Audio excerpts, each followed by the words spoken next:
everybody! Welcome back to Free Spirit Talks. It feels like it's been forever since we did this, but it was only a couple weeks ago. Was it just a couple weeks ago? It was just a couple weeks ago. It feels like, I think, didn't we miss a week though? Didn't we have because we were gone last week. Yeah, I think we did 3 weeks instead of 2 weeks in between, so. That's what it is. Anyway, we're excited to be back though. Yes, and today we're talking about shamelessly receiving, and Addison was just sharing with me how hard it is to find even quotes about receiving. I always try to just come up with some quotes to share if we feel like we need to share some quotes during this. And it was so incredibly hard for me to find any quotes that were not about giving and how receiving is actually, like, it's not about receiving, it's really about giving.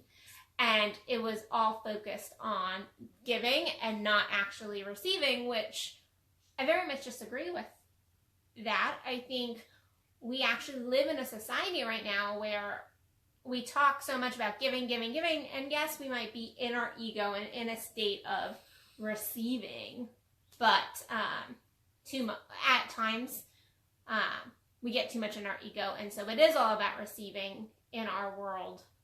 But the fact is, it really is that harmony and finding that harmony. And so I was actually like shocked when I struggled to actually find some quotes on being in the receptive mode instead of the giving mode and the doing mode. That's really interesting because, yeah, I mean, when you think about it, we're constantly told that we need to be giving, and there's the act of giving is our gift to our, it's just as important for the giver as it is the receiver, and that that it is so good to just give and not expect anything back. But text messages don't know everything. Okay. We're on my phone. Text messages are coming in. And not to just get anything back from it. But, I don't know. I studied Kabbalah for, hardcore class every single week for about 4 years straight. And it's very interesting in that technology as it's referred to. So, it really is, they talk a lot about giving and the act of giving and the act of sharing and the difference between the two. And I think that where we get really messed up with stuff is that we focus in on giving, and that is truly the gift. But the true gift is not in the giving, it is in the sharing. Mm-hmm. So maybe I give you something and I have no expectation of getting anything back.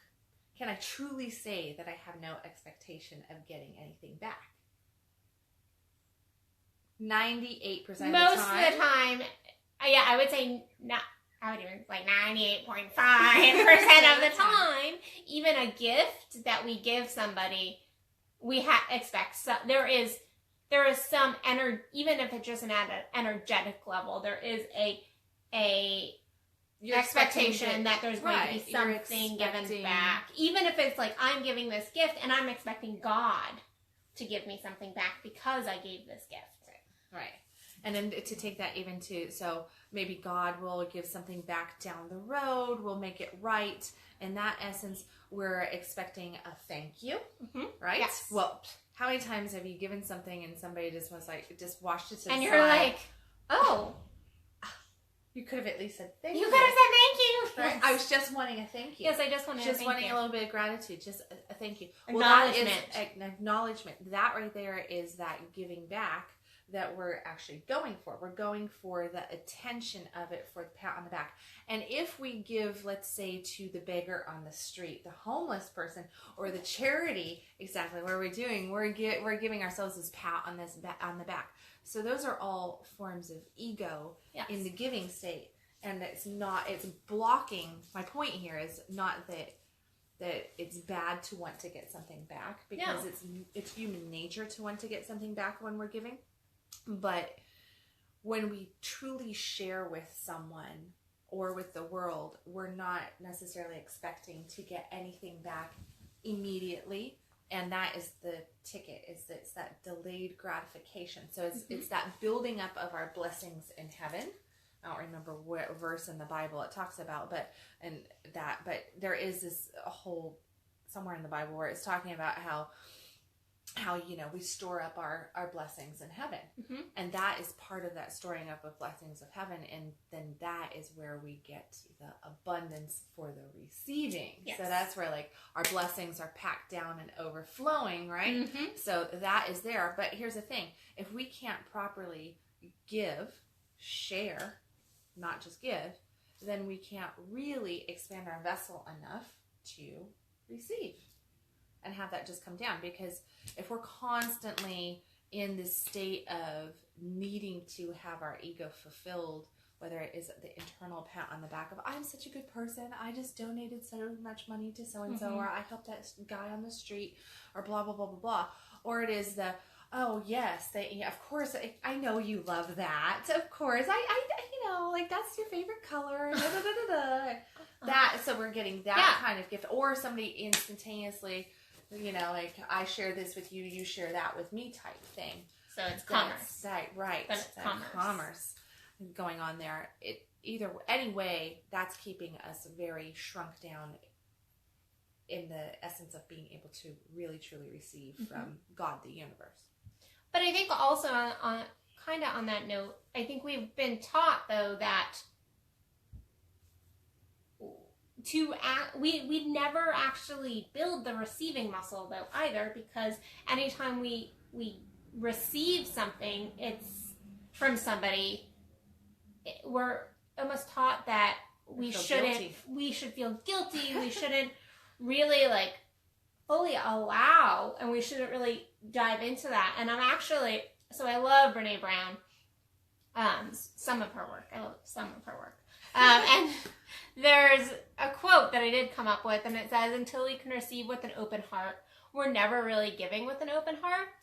When we attach judgment to receiving help, we knowingly or unknowingly attach judgment to giving help. And so how often do we judge ourselves for asking for help, or for allowing somebody to give us something?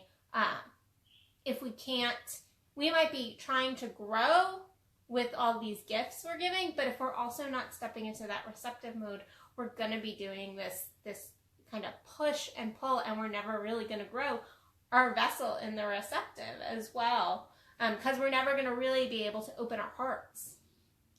It's showing limited faith, because anytime we're making those judgment calls on things, that is a pride issue going on. And that also, with the pride, what we're also doing there is that, the words just escaped me. The words totally just escaped me. Poof, gone. Bye. Gone. All right, you didn't receive the words. I didn't receive the words. Oh my gosh, where was I going with that? I don't know. I'm not in your head. Thankfully. Thankfully. It's Wonderland in here. I'm sure it is. It's Wonderland. All right, I'll be back to that point as soon as it comes back. Go for it. Okay. But I think that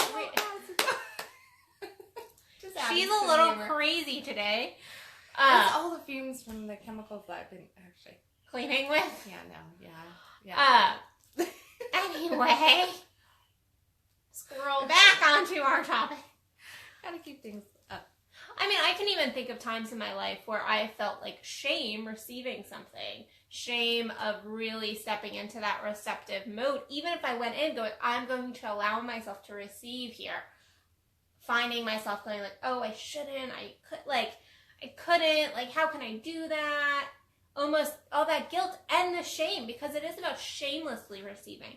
Because if you're receiving, but at the same time you're creating this negative energy within yourself with all this shame of like, oh, I can't believe I want that, or I'm going to ask for that, or this person's going to receive that. Remember, okay, keep going. Then, thank you.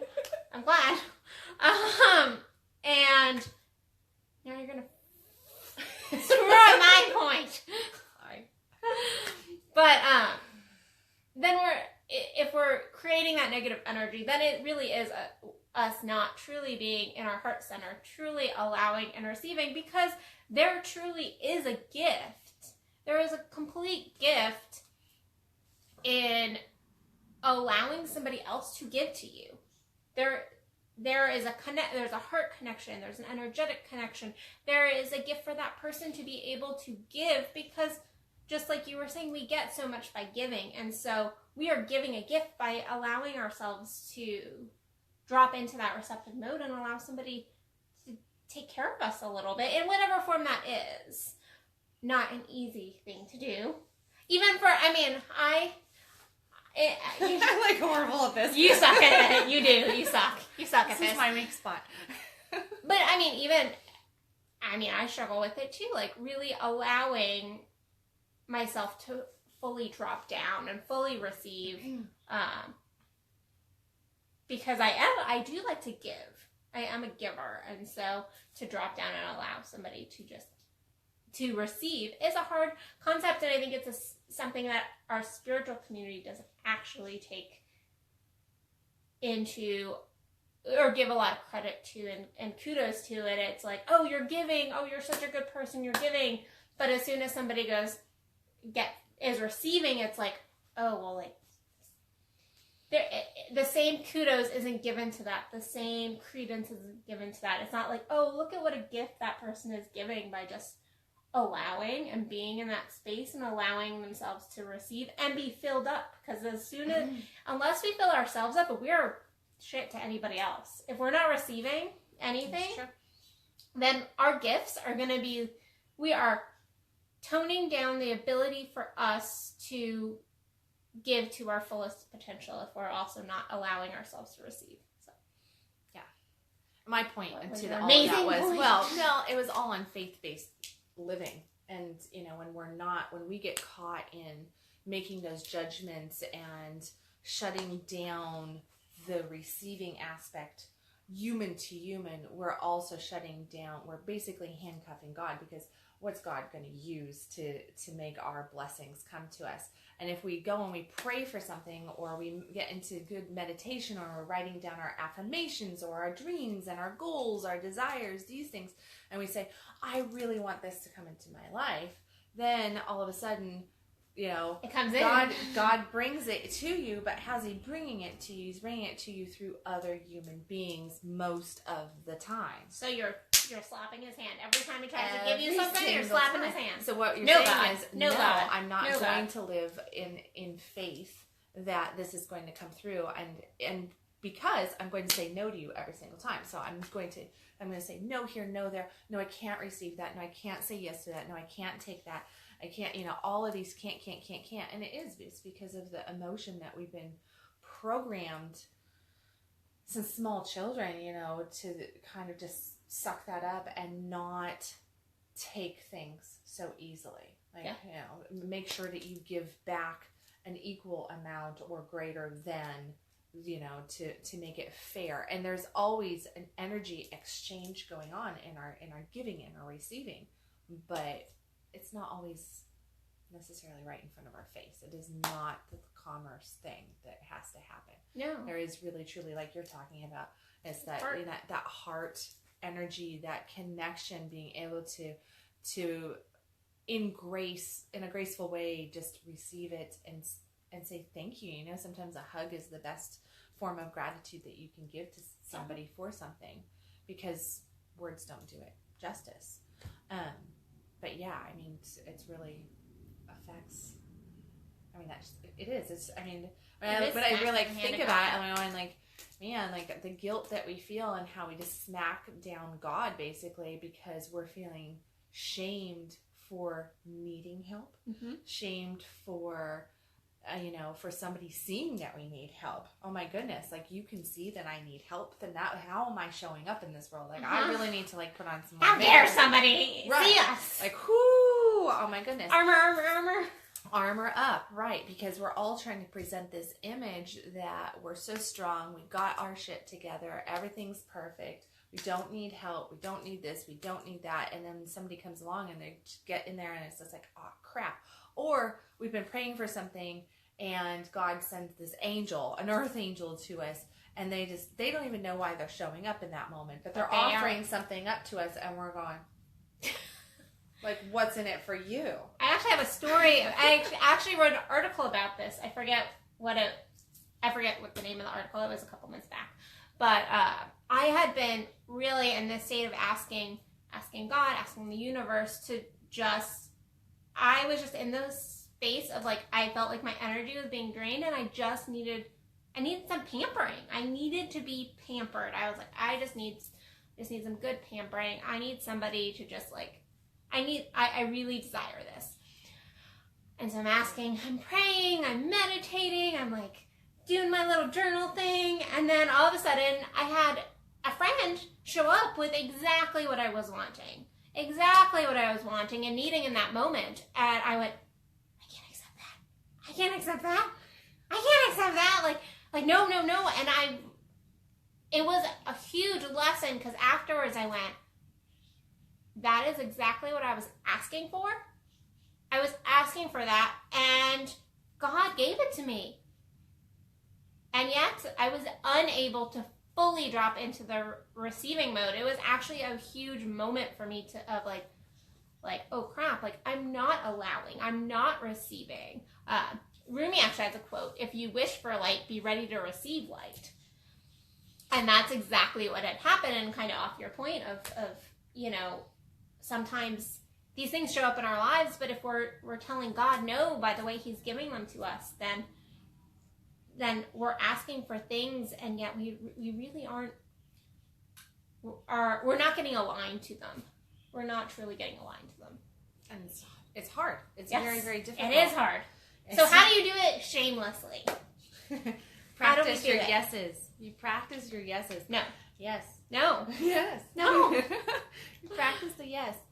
And that's really, I mean, to get to that shamelessly, and really shamelessly is meaning to do it in grace of gratitude, shamelessly means to have gratitude for things, to be bold in your yes, and realize, hey, I asked for this, or I really need this, and to be able to just push through, and like your story, you experienced all that, and sure, all this emotion was coming up in you, but you still said yes. At the end of the day, you said yes to those things, and you pushed through, and now you got that learning lesson of, oh crap, like I keep smacking the hand of God. Right. So now the next time that comes back around, maybe you'll be less resistant to saying yes. That's yes. Yeah. Yes. Yes. See? Less resistant. And that's, I mean, that's how you move through shameless. Anything that you're trying to become shameless about, it's recognizing the emotions that you have attached and going, and then practicing the yes with it, and just going, okay. I tell people all the time, and typically it's us women who really, really stink at this, and it's because we're brought up to be nurturers and givers and constantly taking care of everybody else. So we have a really, really tough time receiving for ourselves. But I tell women all the time, I'm like, you just need to have like a whole day where you say yes to everything that you want, and say no to the things that you really truly don't want. So what is this? If you're saying no, then you're actually practicing your yes to yourself, because practicing yes means also practicing no.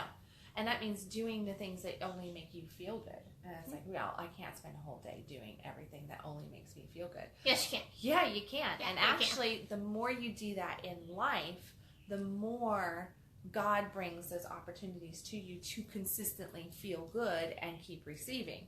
And it's just like, now all of a sudden everything is coming to you. But here's the thing, all that stuff isn't just like sitting inside of you blocked up. No, there's a reason God gave us a hand to receive and a hand to give.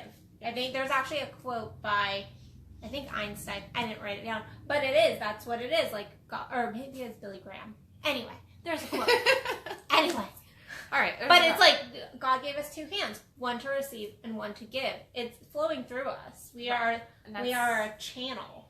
And that's the whole thing. I mean, unless you're sitting there just kind of becoming, a hoarder of all this different stuff, and you've got your house full of stuff that you've received, and you've not spent any money in your bank account so full that, and you're just consistent. But I don't believe that you're not truly receiving. You're not really receiving, because that's a scarcity mode going on. So that's going to get shut down at some point by God and start making you push out to start giving in those instances. Or people are going to stop. Right, stop. Your ability to receive is going to get lesser and lesser, and you're not going to. Right. I believe eventually we're built to have things flow through us. You know, it's just like I write every single month. I have a flow book, which you're very familiar with. Yeah. So I have this flow book, and in there I write down everything that's flowing out, financially speaking, everything that's flowing out every single month. And then I have the things that I know are flowing in, and then I have, quite literally, it looks like a chalice in between the two. And this is my land of opportunity. And in here I write all like possibility thinking. It's just literally brainstorming stuff. So I just put down, so at the end of the month, I typically am always way shy of what's coming in from what's going out overall. So I look at that and I have that circle and I'm like, okay, so here's my brainstorming on that. But the way I look at it is that the reason I call it a flow book is not I'm paying bills.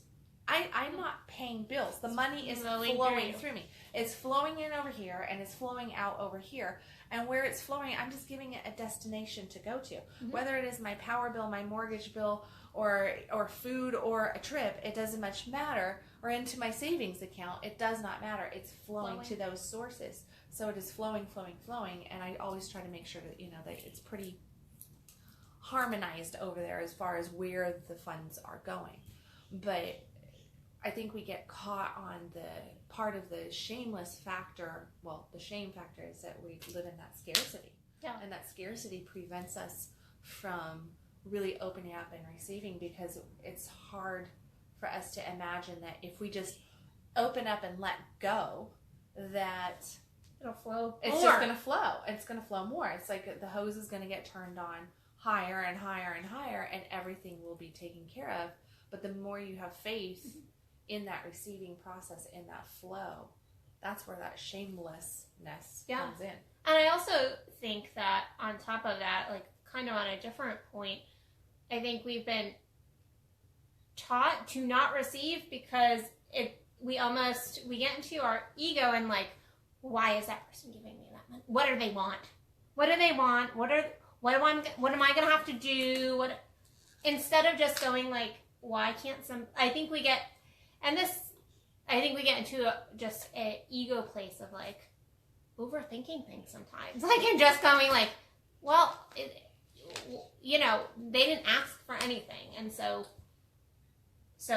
just because I'm receiving something doesn't mean I necessarily have to. Yes, you're giving by receiving. But I think our world today is very, I'm like looking for a word. Materialistic and like, the word's not coming to me. It's all about I'm not receiving the word. Well, it's like we're always wondering we're always having to kind of look at other people and go like, well, what are their motives? What are their motives? Well, like somebody can't just actually like go like, no, here. I just want to do this for you. And so I think we get a little stuck in that as well. And so to shamelessly receive is also to look at our internal stuff of like, well, maybe it's okay that somebody just loved me and that they don't have to have a motive behind it. And because when we're receiving things, there's love. That's love energy. That is a pure energy. And so to just go like, there doesn't necessarily have to be some major motive. Yes, there's always a reason somebody's giving to you, but to kind of drop into that space as well and look at our internal state of, well, what is it about receiving that is so hard for me? What is it about other people that I have to always question their motives for giving? Things like that. So really just looking at kind of what comes up in you when you are receiving, because it's going to be different for everybody. What comes up in you when somebody gives something to you is going to be completely different than what comes up in me and what comes up in somebody else. And so it is kind of looking at your particular shame With that, triggers. I would say, though, I bet the majority of us on the planet are going to have worthiness issues and self-love issues. Those are going to be the two biggest things that you actually ask yourself. No way. Those questions that you just had them think about. Those are the two things that you're going to come back to. Well, I'm not worthy, and I'm not lovable, or I'm not lovable enough. I'm not worthy enough, which comes back to self-judgment and trying to believe the belief that if you tap into the worthiness factor, it's like, okay, over and over again in so many different doctrines out there, Bible and others, it is told over and over again that we are worthy. I mean, we're children of God. We are worthy. There's just by being born, we are worthy of receiving. That's it. It's not like we have to go to the worthiness college and get the worthiness degree and do that this. Would suck. That would suck. But I did enough college. I don't need any. But think about that's kind of the way we operate, though. We really truly believe that there's all these things. Well, what does worthiness really look like? What does it mean to be worthy? If you really try to get in there to try to figure that one out, you're going to go like, well, I don't know. Well, why is he more worthy than he is? Well, I don't know. And then you look out there and then you see these people that you would say, well, how is that fair that that person who does that kind of stuff receives boom, but the person over here is not receiving all this? Well, it's the internal thing that's going on about worthiness and love, and you can give, but if you're not willing to open up and receive, then you have that issue. And then again, also with the self-love. It definitely, I totally agree. It does oftentimes come down to self-love and worthiness. Because we love ourselves, people can be trying to give to us, and if we are not loving ourselves, if we are not willing to open up into ourselves, then it's gonna fly right past us, and we might have that moment of like, oh, thank you, like, and have we might have like a moment of like, oh, that was really nice, thanks, and like feel it for a second, but it's not gonna stick to us. No. Yeah, there's no impact. That gift. There's no impact. Sorry. Yeah.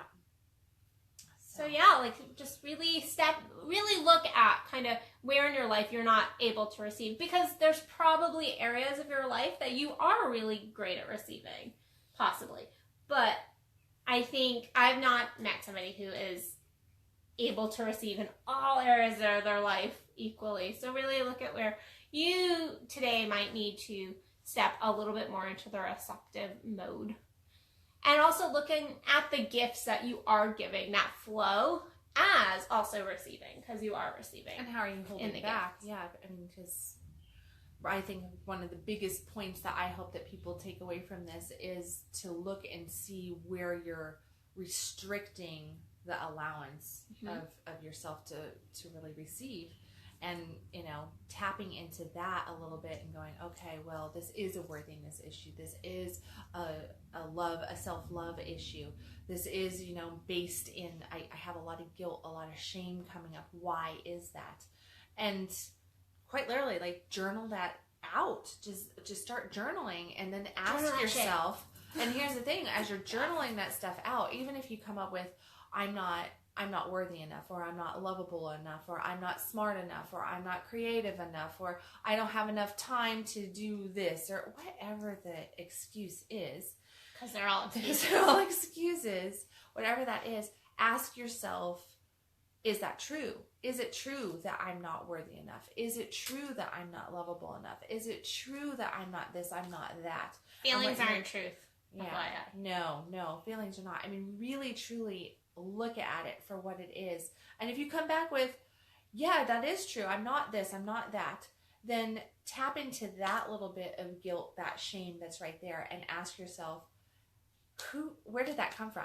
Who started that? Because what you're going to find out over and over again with the majority of those kind of thinking patterns is that stuff is not yours, and it actually isn't even your parents, or whoever it came from, it actually goes back so far and is trickled down. And what you have basically is, you could say that you have ancestral blockage and trauma, and you're still buying into their crap.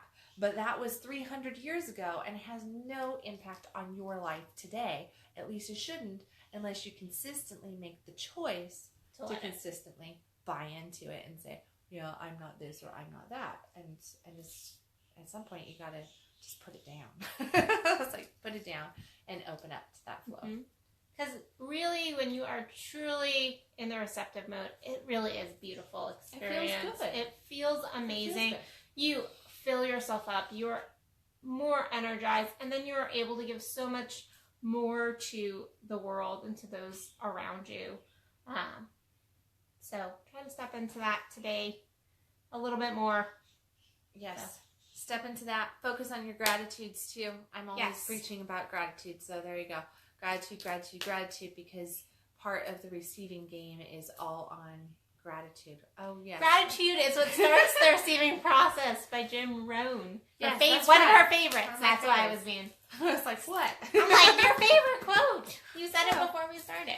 Okay. Yes. Yes, I do love Jim Rohn. I do love Jim Rohn. Put it on the refrigerator. Just put it on there. It's quite literally. He's very big about putting stuff on the refrigerator. If you're broke, you're broke. Put it on the refrigerator. Not literally putting it on the refrigerator. Like, don't write it down. I'm broke. But own it. I'm overweight. I'm unhappy. I am sick. I'm this. But he literally goes through I used to like go to sleep to Jim Rohn audios. Yes. Right. So, not that I don't love Jim Rohn, but I go to sleep to Jim Rohn. I used to go to sleep to Jim Rohn. And so yeah, so his whole comments about, put it on the refrigerator, and what that is like, you're just breaking it down, being real with yourself, and then once you know where you're at, that's how you can get out of it. Because if you don't get real with yourself, then you can't move forward. And this is one of those areas that you have to get really real with yourself, and quite literally, in Jim Rohn terms, put it on the refrigerator. I suck at receiving. Like, I've got guilt. I've got guilt. I do. I suck at saying yes to yes. I do. But at the same time, I don't. I'm good at receiving. And the same thing. Yeah, the same thing here. Like I would just throw it out there. I have pride issues around receiving. I do. Which is a big one.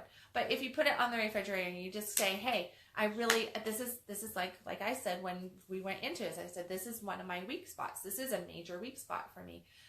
But I only know that because you could say that I kind of have it on my refrigerator of, my forefront of my mind. And I constantly am going, okay, like she sometimes comes up and she does things and I go, like I think it was just a couple days ago, you called me and you said something, you were offering up this stuff, and I'm sitting there just going, I just got the phone in my hand, like, oh my gosh, just receive, open up. And it was literally, I could feel the constriction. Inside my body of just like that, oh my gosh. But I knew in that moment, as much as I went, no, it's what I was feeling like I should do, shitting all over myself in that moment. Saying, like, oh, no, you don't have to do that. Thank you, but no thank you. I've got this. I've got, I'm strong enough. I can carry that too. I don't need your help. I don't need your help, right? But at the same time, oh my gosh, this is my weak spot, and this is an opportunity to expand my receiving muscles and breathe into this, even though it's extremely uncomfortable. And that's what I want to get through, is that it is going to feel really uncomfortable to receive because we're not used to it. Yeah, and I'm picking on you, but I suck at receiving too, just in a different way. I think it might show up very differently, because I might even like take the gift, but then in the time I'm judging myself. I'm like, why are you doing this? Like, that's so wrong. Like, why? Like, you really do need their help. Like, why are you doing, like, why are you allowing that? Like, now you feel bad. Now you have to go do something for, like, I have my own receiving issues, and there are people and places and spaces that I am better at receiving, and then there's ones that I really suck at. Yeah. So I think it really is finding where yours are, your particular and leaning into it and breathing into that uncomfortable feeling, and catching yourself right there. Because in that uncomfortable feeling, what we want to do is we want to shut it down. But if you think about that, when you shut it down, what you're doing is just imagine God's hand coming down from heaven, and He's got all this, and you just go, whoop, and yeah, and it's like, okay, well, fine, like, okay, you don't want have fun with that. And that is literally what we're doing in that moment, whether it is between friends just offering up something or something coming along. If every time you say no to something when you really do need it, just because it feels uncomfortable inside of you, you are literally snacking the hand of God and the hand of blessings coming to you, and people will also stop if you continue consistently to not receive. There will come a point where people are going like they're not gonna take it, so I'm just not even gonna offer it. Right. Too. Right. So yeah. And God will do that as well. He'll try a different way. Yeah. Be like, okay, obviously you need to learn that lesson. I mean, like the good parent, right? That just made a song pop into my head. There's this song called The Good Father. I can't think of who sings it. It's a Christian song. So anybody who's watching this that knows it, it's a really, really good song. But it is the good father thing. And when you think about parenting, we try to help our children as much as possible. But at some points we just go, oh, they need to figure out how to get up themselves in this moment. And that is very much of our human nature, because we had everything available to us at one point in our spiritual and our creation. We had everything available, and what we've done is we kind of got bored with it. That's the truth of the matter. It's like, if you have everything available and there is nothing to add some pizzazz to life, which unfortunately means problems and drama. We like drama, we do. So that's where we get some of that, actually joy is from the experience of life. It's not just about the results of life. So us pushing away from God is us asking for the experience, much like when our children push away from us and go, no, I got this. We have to let them figure out how to get up themselves. And that's what God is doing with us, is He's like, all right, I'll let you. He's always right there. I mean, quite literally, all we ever have to do is just go, okay, well, I'm really tired of beating my head against this wall over here. I was wrong. I'm ready to receive now. The only thing blocking us in that moment is that we have weakened our receiving muscle. So we have to go and do some strength training, which means that we have to get in there and really focus in and practice our yeses consistently. Well, I hope you all go and today do that journaling that Kendall suggested, and just go have fun with it too, because receiving can be beautiful and fun and enjoyable, as well as something to breathe through. So it was great seeing you guys again today. Yes. So we'll be back in a few weeks. 2 weeks. 2 weeks. 2 weeks. Yes, 2 weeks. 2 weeks this time. 2 weeks. Yes. So we're back on schedule. Yeah, we're back on schedule. So we will see you in a couple weeks with whatever God tells us to do. I don't think we have that one planned out yet. So, nope. Are we good? Do you feel complete? I'm complete. Okay. I feel complete. Okay. Love you All guys. Right. Bye, everybody. Bye.